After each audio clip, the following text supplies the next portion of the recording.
লাল কবির ওর দুইজনকে আমি চিনি আর কতগুলাকে আমি চিনি না। ওরাই আমাকে হুমকি দিচ্ছে, তোকে আমি জানে মেরে ফেলবো। আমাকে বারবার একই কথা বলতেছে, তুই চিনিস আমি কে? আমাকে বলতে এই তুই মহিলা দলের, তুই সভানেত্রী, তুই একটা মহিলা দলের সন্ত্রাসী, আমাকে এভাবে বলতেছে। তো চালাচ্ছে।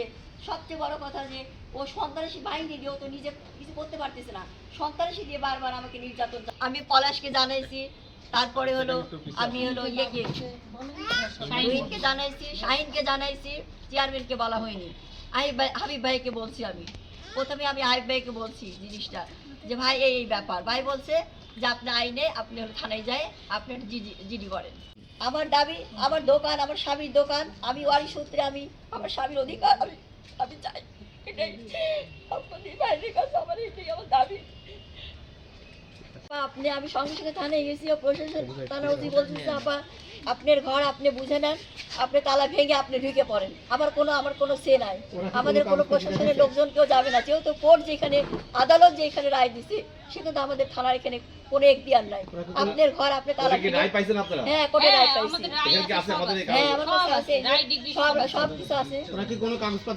না না না কোনো কাগজপত্র নাই, ওদের কোনো কাগজ নাই। সন্ত্রাসী বাহিনীর আশ্রয় নিছে আমাদের,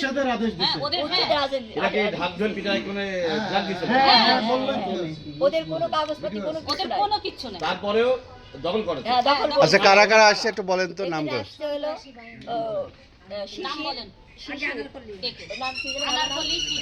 শিশির, আওয়াল কবির, ওর দুইজনকে আমি চিনি আর কতগুলাকে আমি চিনি না। ওরাই আমাকে হুমকি দিচ্ছে, তোকে আমি জানে মেরে ফেলবো। আমাকে বারবার একই কথা বলতেছে, তুই চিনিস আমি কে? আমাকে বলতে এই তুই মহিলা দলের, তুই সভানেত্রী, তুই একটা মহিলা দলের সন্ত্রাসী, আমাকে এভাবে বলতেছে।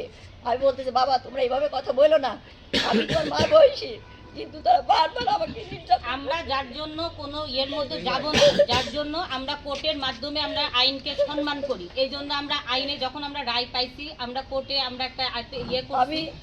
আমি কাগজটা ধরে একটু তারেক রহমানের কাছে আমার একটাই আবেদন, আমি একটা অসহায় বিধবা মহিলা, আমার পরে কেন সন্ত্রাসীরা এরকম করে অত্যাচার করতেছে? আপনি সুধী হিসেবে আমাকে দেখবেন, কেন এগুলো আমাকে করতেছে? বারবার আমাকে নির্যাতন করতেছে। আমার একটা মেয়ে দেশের বাইরে থাকে, আমার একটা দিনে ঢাকায় চাকরি করে, থাকবো মেরে ফেলার হুমকি দিচ্ছে।